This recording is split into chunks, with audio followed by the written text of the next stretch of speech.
Magandang umaga sa inyo. Ito si Josephine Latan, ang inyong Inday Josie. Ito, kakain ako kasi kailangan sa panahon na yung tipid-tipid kasi wala tayong malang isda, malang ulam, malang karne. Kaya ito, tuyo, titipirin ko. Ito ang ulam ko. Kailangan amoy-amoyin na lang natin kasi tipidin nyo naman. Kakain muna akong kanin. Saglit lang ha. Ano? Ang sarap ng tuyo.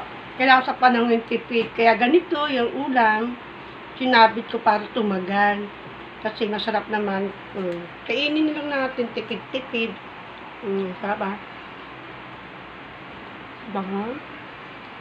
Kaya, di ba? Saan ka pa?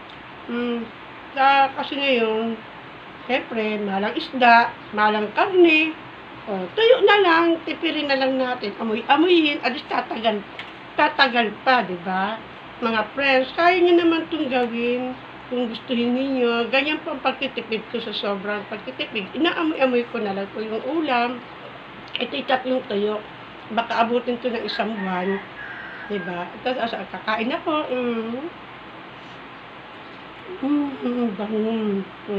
Kaya ito. Sige po. Bye-bye. Kaya isa na. Dito po, tara! Ako daw.